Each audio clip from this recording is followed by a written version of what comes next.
If you haven't heard about Anchor, it's the easiest way to make a podcast. Let me explain. It's free. There's creation tools that allow you to record and edit your podcast right from your phone or computer. Anchor will distribute your podcast for you so it can be heard on Spotify, Apple Podcasts, and many more. You can make money from your podcast with no minimum listenership. It's everything you need to make a podcast in one place. Download the free Anchor app or go to anchor.fm to get started.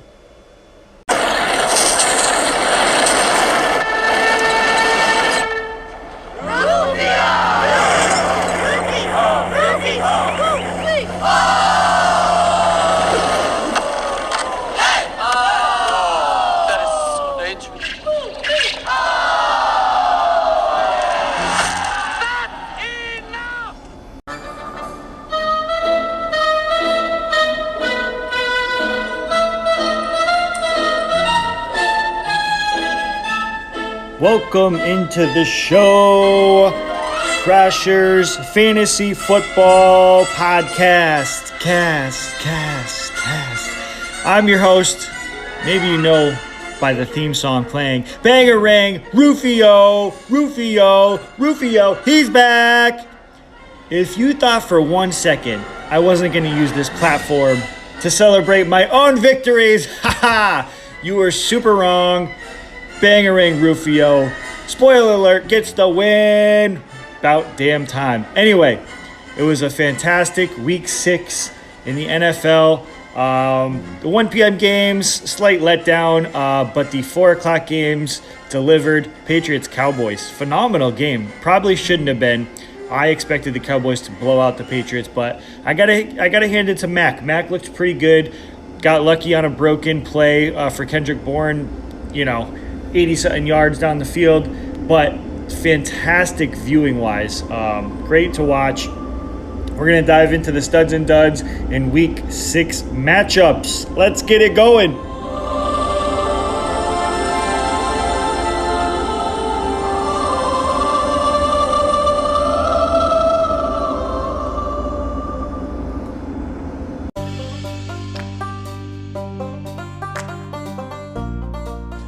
All right, well, before we get to the matchups and studs and duds, I like to get the old fantasy brain going.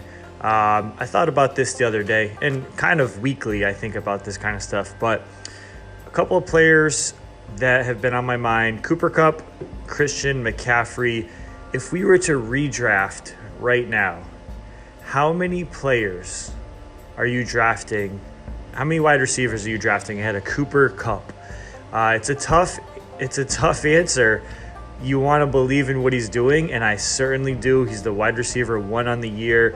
Big enough sample size. We're 6 weeks in, still absolutely dominating. Touchdown machine. I know they're comparing some of his stats to Randy Moss through the first 6 games. There's some wild stat. I don't have it on hand. It's something like the only player besides Randy Moss to have 7 touchdowns through the first 6 games with I don't know how many yards. It's something like that, but it just begs the question, how many receivers would you draft right now over Cooper Kupp in a startup league? And, to me, Devontae Adams still number 1, mostly because of that target share and also a touchdown machine. You know what you're getting with him. And then I struggle with Tyreek Hill. I think I still take Tyreek Hill over Cooper Kupp. But after that, there's an argument that he's 3rd and he's next in line. And that means he could be a potential first-round pick next year, maybe at the 11-12 turn, something like that, maybe early 2nd round, depending on how many running backs are going to go. But it's very interesting to see what's happening with these running backs this year. So many injuries that I think the pendulum is going to swing next year, and I think you're going to see a lot of wide receivers, aka the safe option, taken in the 1st and 2nd round. Not that they're always safe. They have their down games. But, as far as injuries go, we know what happens to running backs. But it's very interesting to think where Cooper Kupp would go. And then we talk about Christian McCaffrey, right? He could now have the tag on him as injury prone.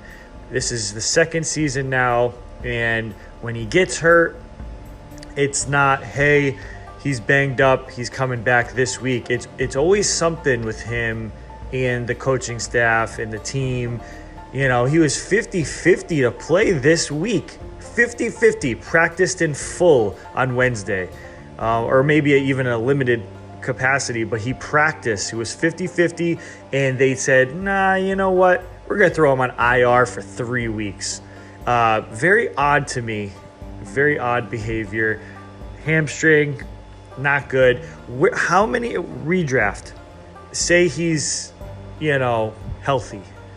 How many players are you taking ahead of Christian McCaffrey? Or maybe you're still taking him number one. I don't have the answer to that one like I did for Cooper Kupp, but I'm taking Derrick Henry ahead of Christian McCaffrey. And I'm not trying to be biased, but look what Derrick Henry did last night against the Buffalo Bills, one of the best defenses in the league. He is the safest option in fantasy. Knock on wood, doesn't get hurt. I'm taking a quote-unquote non-pass catcher as my running back one. And you can go down the line and make your choice. Talk about Dalvin. You talk about maybe even Najee Harris at this point. Guy gets so many receptions. Austin Eckler. And then Christian McCaffrey's still right there, even with his injury-prone tag. But it's getting concerning, that's for sure, with Christian McCaffrey. But I just thought about that. I always think about what would happen if guys were being redrafted, today.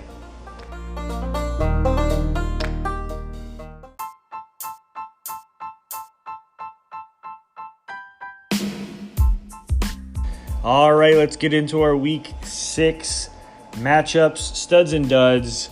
You already know where we're starting. Bangarang Rufio taking on Rule number 76.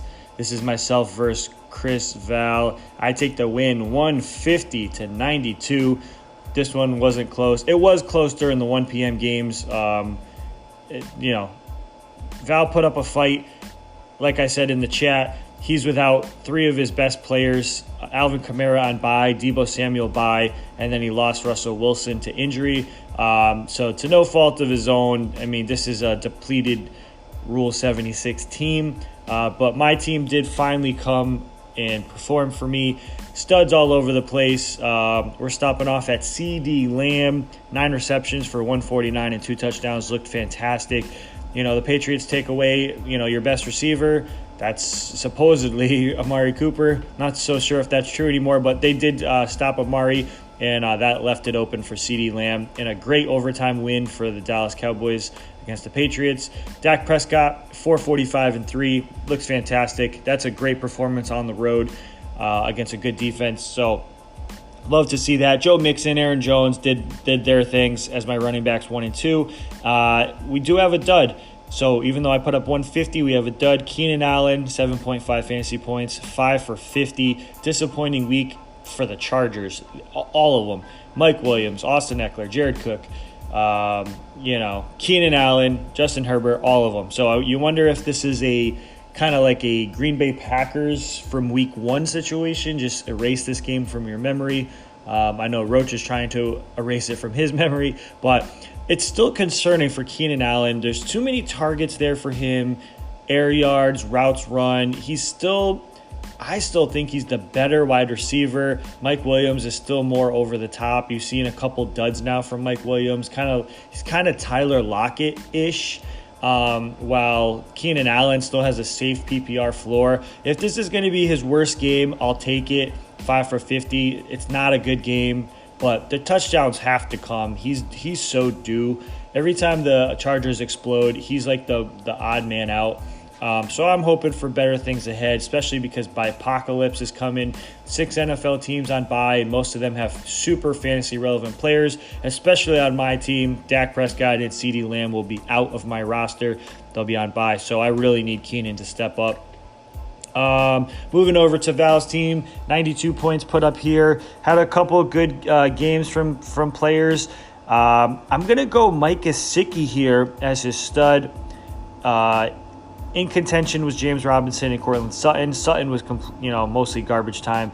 Mike Gesicki, they lose to the Jags. Doesn't matter, though. Tua comes in, and it's good to see that they're still using Gesicki. Usually Tua doesn't throw to tight ends, but 8 receptions for 115. He's out there completely playing the Jimmy Graham of old, on the Saints role.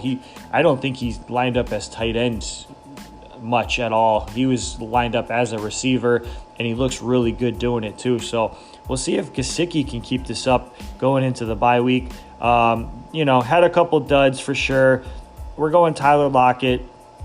This is what we were afraid of with Geno Smith behind center. 4.5 fantasy points, only 2 receptions, 35 yards. So I'm wondering, see if you like this comparison. If Geno Smith is going to be the quarterback, is Tyler Lockett basically Corey Davis, where, maybe you get a touchdown here or there in a big play or two, but mostly would be a bye week wide receiver, possibly like your first guy off the bench type thing. Like, to me, Tyler Lockett and Corey Davis are going to be one and the same. Like, you can start them, but you could have some really dud weeks or maybe a touchdown or two. So that's just my comparison. But nonetheless, Val moves to 3-3 on the year, and I'm only 2-4. So I'm trying to climb back into this. And I do have a bunch of buys coming up this week. So if I had to put my money on next week's matchup, I don't even know who I face, but I think I'm taking the loss. My roster is just depleted this coming week. But great matchup, Val. Always fun to play against your rival.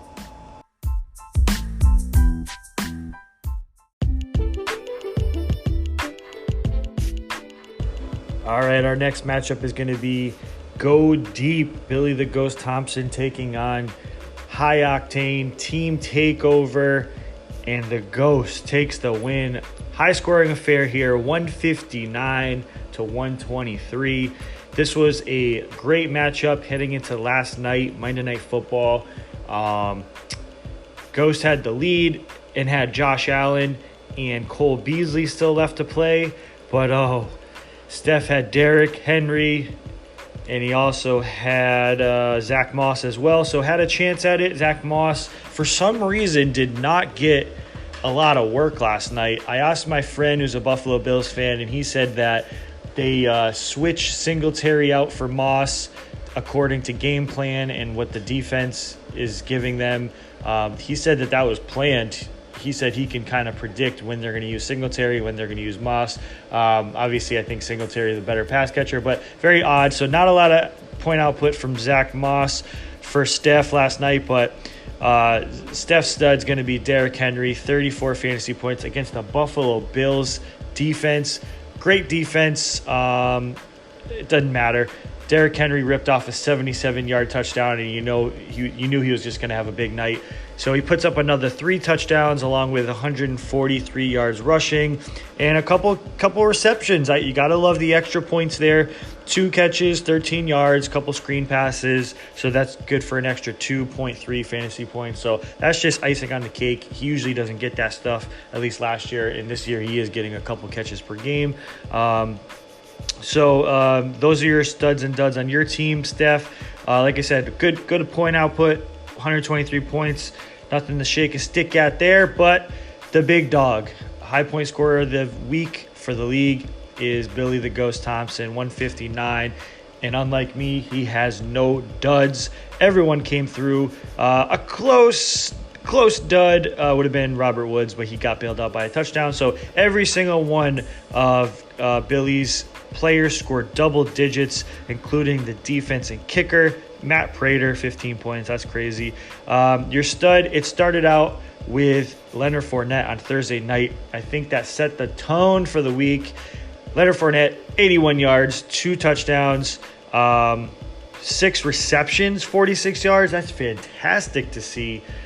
If Leonard Fournette is going to be the workhorse in that backfield, which 6 weeks in, it looks like that's the case. I mean, Ronald Jones fumbles week 1 and just never heard from again. It's like, how short of a leash did they go into the off season, right? You're in training camp. They're like, all right, listen, guys.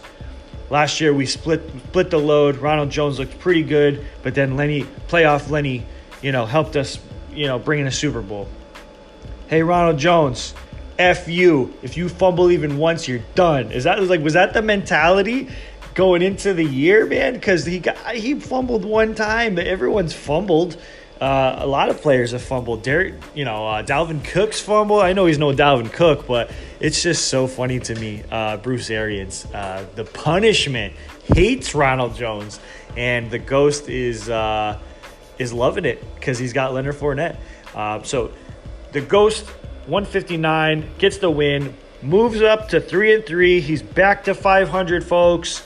Back in championship contention. I mean, he's always been in playoff contention because of our playoff format, but he's back, and Team Takeover moves down to 2-4 on the year. Congrats, Billy.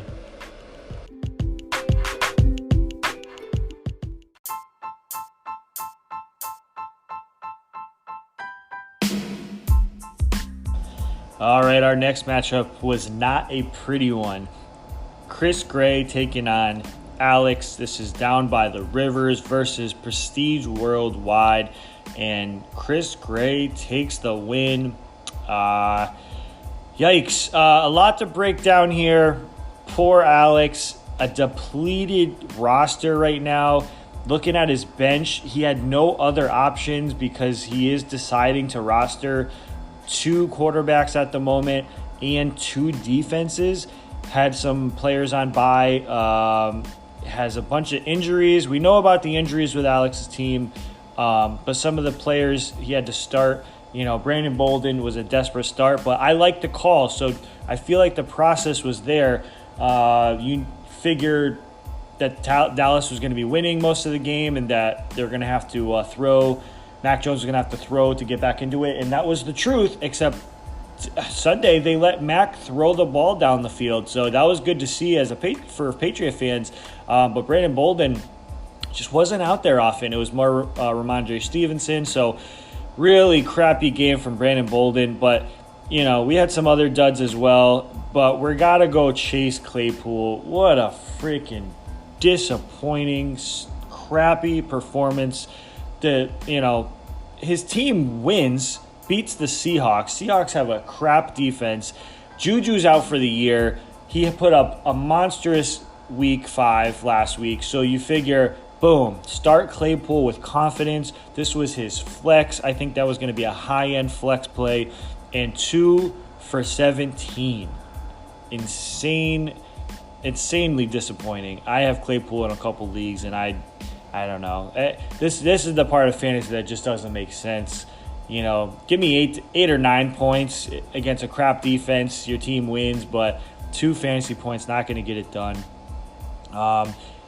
Your stud is your weekly stud, Cooper Kupp. Like we talked about at the open of the show, 9 receptions for 130 and 2 touchdowns. This is really your only bright spot. Dalvin looked pretty good, 140 yards on the ground and a touchdown, but Cooper Kupp obviously is your staple right now while you get through these injuries. It's deja vu for Alex from last year, man.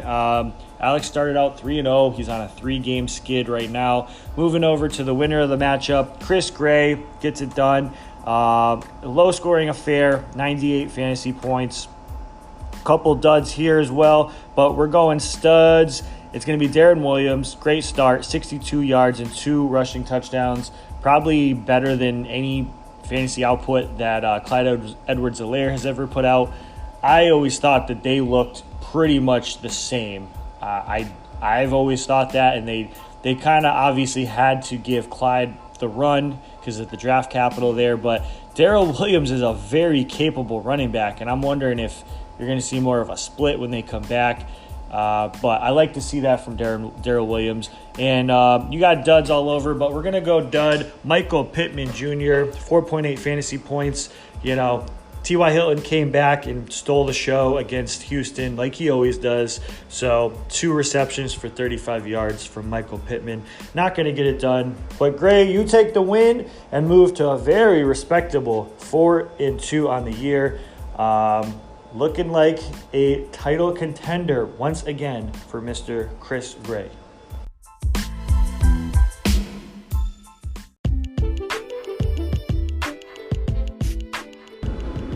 All right, our next matchup is going to be Chuck Norris, Judah, taking on Mr. Sandman, Corrado. And Corrado takes the win, 126-103. Heading over to Corrado's team, Jonathan Taylor is an absolute stud. 145 yards on the ground and 2 touchdowns. They smoked the Houston Texans. Colts offense looking better and better. It's not because of T.Y. Hilton. Jonathan Taylor's getting the rock. Nyheim Hines is an afterthought. This is what it's supposed to look like. Give him the Derrick Henry role, and you will like what you see. I compared Jonathan Taylor to a hybrid of like Nick Chubb, Derrick Henry. He can catch the ball a little bit too. So those 3 backs are, going to be top-notch rushers in the league, most likely at the end of the year. Not most likely. I mean, they will be. Those are the 3 better runners of the league. You can throw Dalvin in there as well, as far as just runners. And a couple duds here, though. Talk about Austin Eckler. The whole Chargers team crapped the bed. So we're going to wipe that one away. Austin Eckler is an absolute stud normally, but maybe more concerning, Terry McLaurin, 4 receptions for 28 yards, 4 fantasy points. I heard something that he's only catching 50% of the targets thrown his way. I think that's more of a Taylor Heineke problem. Dating back to when Fitzpatrick got hurt, that first Thursday night game when Heineke looked like he was going to be good for fantasy, put up 300 yards, and Terry McLaurin went off.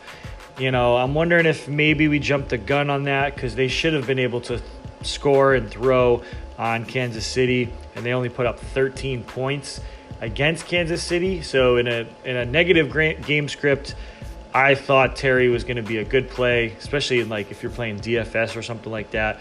I thought he was going to be a real good player. So only 4 fantasy points there, but still really good point output from Mr. Sandman. His defense and kicker threw in an extra 28 points for him, by the way. So that was great. Moving on to Judah's team. As far as the studs go, Darrell Henderson looks fantastic taking over for Cam Akers this year. It makes you wonder, how that usage shook out last year. They had him on the roster all year, and I know Cam Akers was doing pretty good, but Henderson looks better this year than what Cam Akers was doing at the end of the year last year. Cam Akers was running very well, but he needed 25 touches per game to get that that yardage. Darrell Henderson's doing it with receptions. He can catch the ball. I mean, he had a great touchdown reception on the sideline.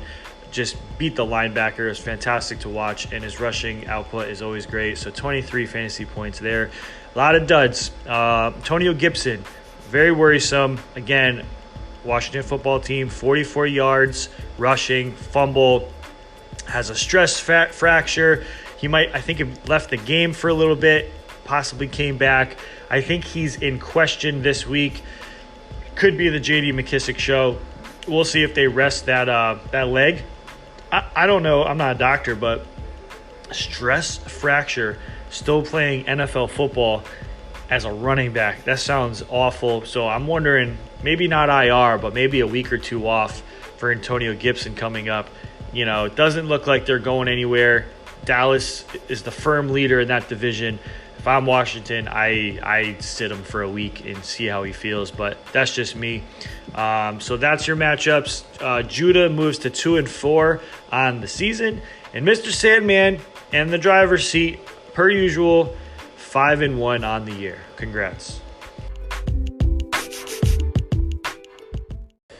Our next matchup is going to be Fool of a Cook Emery taking on Tiger King, questionable, Ben Stagg. I think you got to take the word King out of your team name, because Ben moves to 0-6 on the year. Emery takes the win, 91-71. Man, some of these teams that put up triple digits, Steph puts up 120-something points. Got to feel real gross about that, because he would have smoked these guys. Terrible output from both of these teams. A lot of bye weeks for Emery, so I definitely understand that. Let's go to his team. His only stud, actually, no, he had 2. One of his only studs is going to be Kyler Murray, 229 in the air, but 4 touchdowns. Kyler's unbelievable. I think he's really sustaining Emory's team pretty much by himself. That's Emory's MVP right there, Kyler Murray. And Noah Fant in consideration, all garbage time, by the way. I was facing Noah Fant in another league. I had a pretty sizable lead. And, like, with 6 minutes to go in the fourth quarter, I look again. All of Noah Fant, he had 4 points heading into that fourth quarter. Into the midway of the fourth quarter, Noah Fant, the garbage man can. 20 fantasy points, so that's a great output from your tight end spot. It looks like you benched your defense. Was that because you had the lead? Because I see you have Pittsburgh defense on your bench and Tennessee defense on your bench. So with a 20-point lead, Emory benched his defense thinking maybe he could get minus 20 and lose the match. So, hey, it's all strategy. That's fine. But it was funny to see an empty slot in your defense. So he must have pulled his defense as a just in case. I'd love to see a defense get minus 20 one day. So he wasn't messing around. He wanted to make sure he got that win, and he does take the win. And he moves to 3-3 on the year. Moving over to Tiger King, problems all over the place. Duds everywhere. He's still dealing with a ton of injuries. Christian McCaffrey, George Kittle, not great. But Gaskin, 2 fantasy points. Amari Cooper, 8. Patriots locked him down. Robert Tonyan, not startable, 2 fantasy points. Yikes. Even Lamar Jackson, in a game where the Ravens put up 34 points on the Chargers and blow them out, Lamar Jackson, 11 fantasy points. He had 2 interceptions, just wasn't running the ball, as much as you'd like. 1 touchdown through the air, so 11 fantasy points. And Mr. Stagg, the spaceman, is moving to 0-6. Not great. Somehow still in it because of this league format. I mean, I only have 2 wins, and I believe I'm in a playoff contention. So he can make moves. We'll see if he has the fortitude to move maybe a Christian McCaffrey or a George Kittle to try to climb back into it. We'll see what he does, man, because you never want to give up. But 0-6, I'd like to chalk it up as bad luck, but, your points just not putting up – your team's not putting up points. I think it's all injury related, so we'll see what Ben does.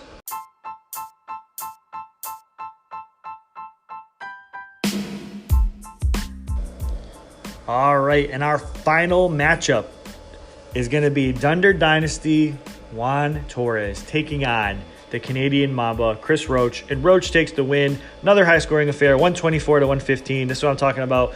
Juan takes the loss, but would have absolutely blown the doors out of Emory and Ben. So disappointing there. That's why I really wish ESPN would implement some sort of point system where you get 1 point if you're a high-scoring team in the league, if you beat over half the team's point total, and then an extra point if you get a win. That would be a nice little point system there to take the luck out of fantasy. We want to put skill in fantasy. But nonetheless, Roach takes the win, 124. Looking at his team, dud, Justin Herbert, yikes, 195 yards, a touchdown, an interception. Probably going to be his worst game of the year. Overall, Herbert looks great. I think it was just a tough environment. Tough week. Nobody on the Chargers did anything of relevance, so chalk that up as just a bad game for Justin Herbert. Your stud, I'm going to give it to Damian Harris. You had other studs, Tyreek Hill, Stephon Diggs. They looked great, but really good to see Damian Harris, 101 yards on the ground and a touchdown. He fumbled last week, also was injured. He had 1 reception in this game as well, which usually he doesn't catch the ball much, but it's good to see the Patriots go back to him. We see Belichick usually, punish players. There was thoughts maybe Ramondre Stevenson was going to get involved, and he did, but he took more of the Bolden role, more of a compliment to Damian Harris. So I think Roach is going to love the fact that he can lean on Harris, especially going into next week versus the New York Jets. So that's your studs and duds. Moving over to Dunder Dynasty. Takes his first loss. He's moving to 5-1 on the year.